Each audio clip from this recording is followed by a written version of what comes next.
La ley moral de Kant. 321.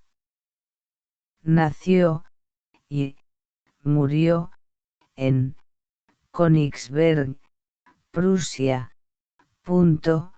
Su familia le proporcionó una estricta educación religiosa, por lo que cultivó una moral férrea. Nunca salió de su ciudad, no se casó ni tuvo hijos y vivió entregado al estudio. Vivió aislado durante 12 años porque necesitaba dedicar todas sus fuerzas y todo su tiempo a una obra que cambiaría el rumbo de la historia, de la filosofía, la crítica de la razón pura, ensayo largo y difícil que es considerado la contribución más importante al pensamiento después de Platón y Aristóteles. Su obra se divide en dos periodos. El primer periodo, el precrítico, marcado por su interés por la física y las ciencias en general, abarcaría hasta 1770, es anterior a la publicación de la crítica de la razón pura. Con esta obra inicia el periodo crítico que marca ya toda su producción escrita en su primera edición en 1781, la segunda edición es de 1787, da inicio al periodo más fecundo del autor, al que pertenecen también la crítica de la razón práctica y la fundamentación de la metafísica de las costumbres. Ambos ensayos morales y la crítica del juicio, que reflexiona sobre estética y moral. En la fundamentación de la metafísica de las costumbres, 1785, y en la crítica de la razón práctica, 1788, se centra en responder a la pregunta ¿qué debo hacer? Punto. De acuerdo con los ideales de la Ilustración, Kant trató de elaborar una ética universal, válida para todos los seres humanos.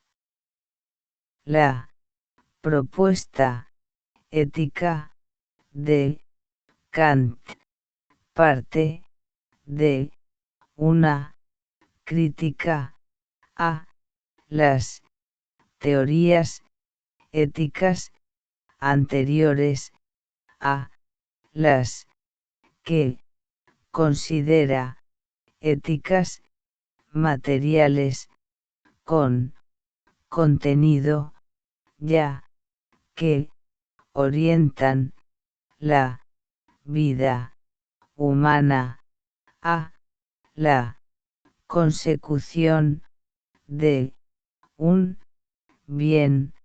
Estas éticas tienen las siguientes características. 1. Son teleológicas, orientadas a alcanzar un fin. 2. Son éticas empíricas o a posteriori, dado que las normas de conducta se elaboran a partir de la experiencia. 3. Sus imperativos son hipotéticos o condicionales.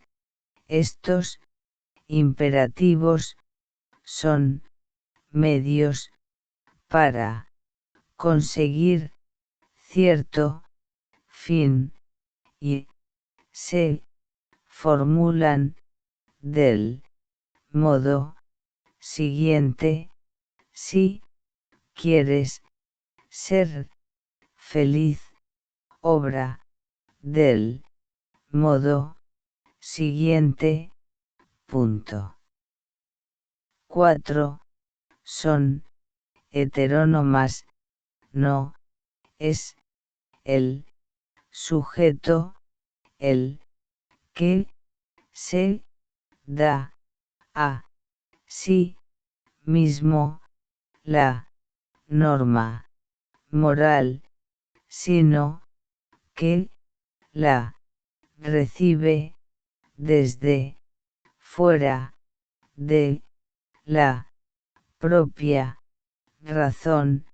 Ejemplos de éticas materiales serían la ética eudemonista de Aristóteles, el hedonismo de Epicuro o el utilitarismo de J.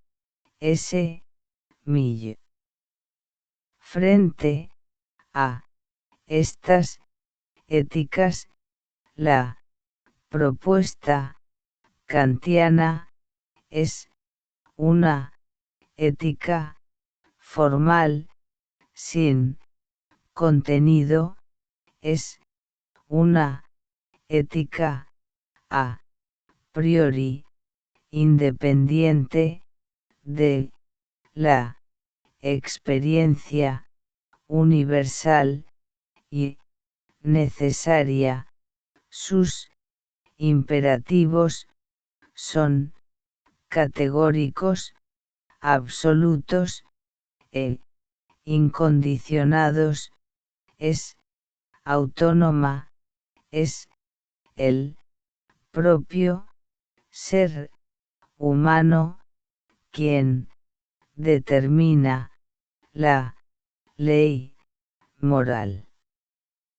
La ética de Kant es una ética formal que no nos dice lo que tenemos que hacer, no nos recomienda tales o cuales acciones, carece de contenido, simplemente nos dice cómo debemos obrar, cuál ha de ser la forma de nuestras acciones, la razón de ello es que, desde el punto de vista kantiano, lo que hace moral a una acción, lo que la hace buena, no es su contenido, sino el ánimo con el que se hace la intención. Independientemente del éxito conseguido con esas acciones. Kant define el deber como la necesidad de una acción por respeto a la ley. En este sentido, distingue entre 1. Acciones contrarias al deber, 2. Acciones conformes al deber, 3. Acciones hechas por respeto al deber. Solo estas son acciones morales.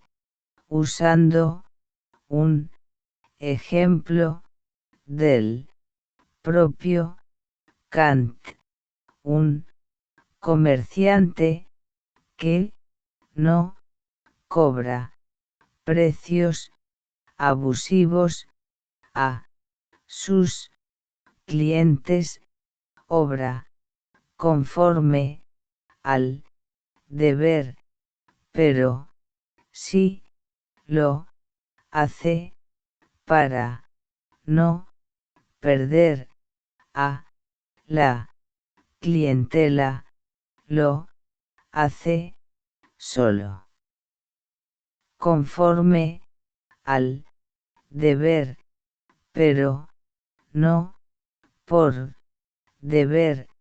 En cambio, si actúa así porque considera que es su deber cobrar el precio justo, obra por respeto al deber y su acción es moral desde la perspectiva de la ética formal. Una acción es moral cuando se hace por deber, por el principio del querer, es decir, por respeto a la ley, y es entonces cuando podemos hablar de una buena voluntad. Una voluntad que es buena porque quiere cumplir con el deber hacer el bien independientemente de que lo logre o no, de una persona que se lanza al agua para salvar a otra porque lo considera su deber. Se dice que posee una buena voluntad al margen del éxito de su intento y autónoma porque se da a sí misma la ley moral, es la propia persona quien, usando su razón práctica, descubre el deber moral y libremente escoge cumplirlo. La ley moral proviene de nosotros mismos y, con respecto a ella, somos legisladores y súbditos. Punto. En este punto se manifiesta claramente el ideal ilustrado kantiano consistente en ser capaces de pensar por nosotros mismos. La exigencia de obrar moralmente, de obrar por respeto al deber, se expresa por medio del imperativo categórico. Tal imperativo, a diferencia de los imperativos hipotéticos, manda una conducta por sí misma como objetivamente necesaria, no como condición para conseguir otra cosa. Es, por tanto, un mandato incondicionado que manda de manera absoluta, es la expresión de la ley moral misma. La voluntad no tiene posibilidad de eludirlo y no nos dice qué acciones debemos realizar, sino cómo deben ser, qué forma deben tener. Kant ofrece varias formulaciones del imperativo categórico, los dos más conocidos son obra solo, según una máxima tal que puedas querer al mismo tiempo que se convierta en ley universal. Es decir, hemos de actuar siempre de modo y manera que la norma que seguimos en nuestra actuación pueda convertirse en norma de conducta universal, en ley moral, obra de tal modo que uses la humanidad tanto en tu persona como en la persona de cualquier otro, siempre como un fin y nunca solo como un medio.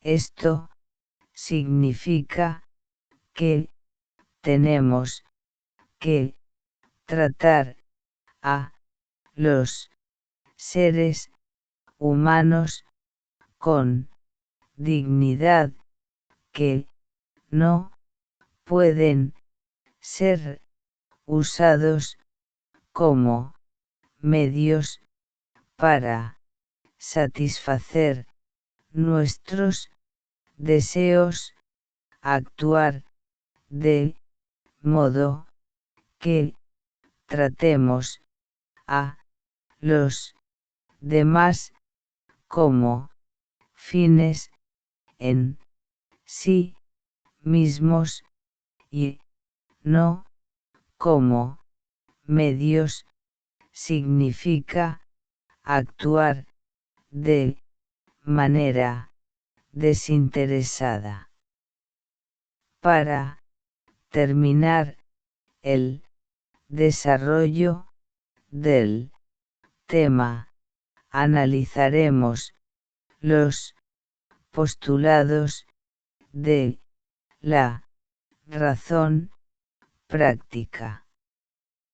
La teoría del conocimiento kantiana establecía claramente cuáles eran los límites del conocimiento humano y la imposibilidad de la metafísica como ciencia por pretender rebasar esos límites. No es posible el conocimiento científico de realidades metafísicas, Dios, alma, mundo. Pero para Kant hay otra experiencia que puede vincularnos con lo metafísico, la experiencia moral, y ello a partir de los llamados postulados de la razón práctica, la existencia de la libertad, la inmortalidad del alma y la existencia de Dios. Tales postulados de la razón práctica no se pueden probar a partir de los datos de la experiencia, pero son la condición de posibilidad de la existencia de la moral. Si tales condiciones no se diesen, si no fuésemos libres, ni nuestras almas inmortales, y Dios no existiese. Entonces, la moral sería imposible. Estos postulados abren a su vez el camino para la contestación a la tercera pregunta, que, según Kant, se plantea la filosofía. ¿Qué me cabe esperar, según Kant, si actuamos de manera desinteresada y sin esperar nada a cambio? Podemos aspirar a la felicidad. Ahora bien, esta aspiración muchas veces no se ve justamente recompensada.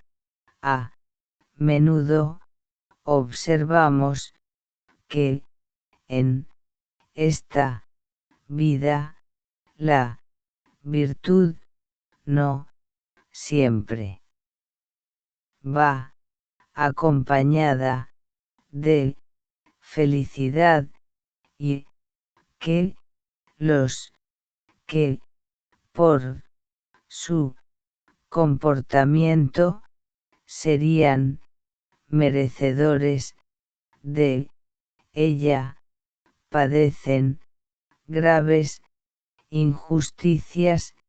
Solamente postular la libertad, la inmortalidad del alma y la existencia de Dios puede garantizar que virtud y felicidad se lleguen a identificar algún día.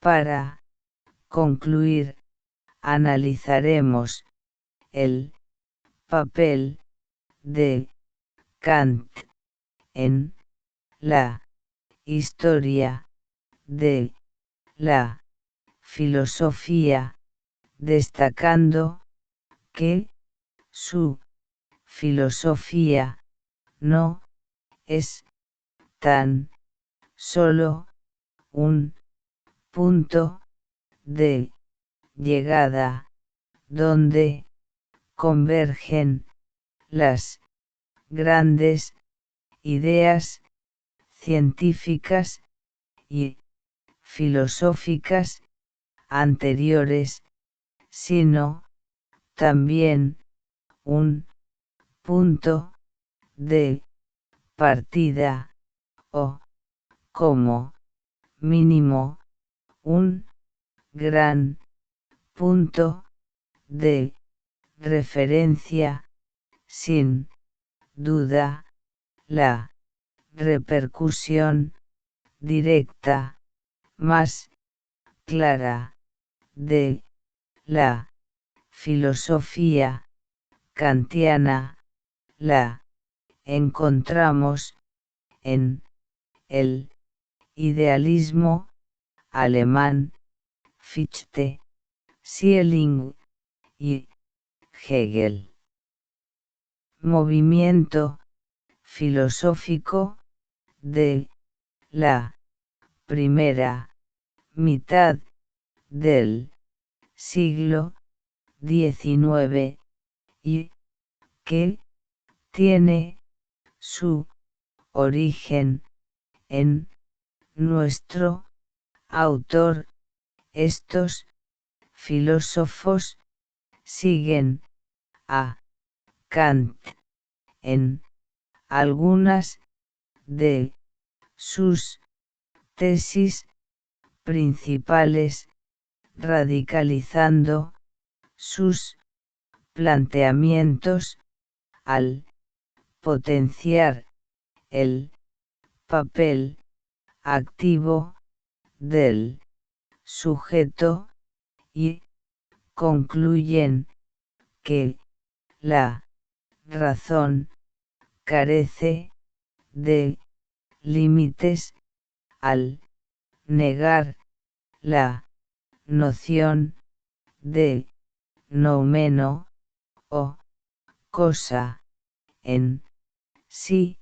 Marx también es, en cierto modo, heredero de la filosofía kantiana, porque la visión kantiana de la libertad y, más aún, el imperativo categórico en la fórmula general que describe al ser humano como un fin en sí mismo y que prohíbe tratarlo como mera cosa, inspiró las críticas del joven Marx a la alienación y explotación económica como una cosificación del hombre. La filosofía de Kant ha tenido gran influencia en la filosofía contemporánea, principalmente en el campo de la ética y de la política.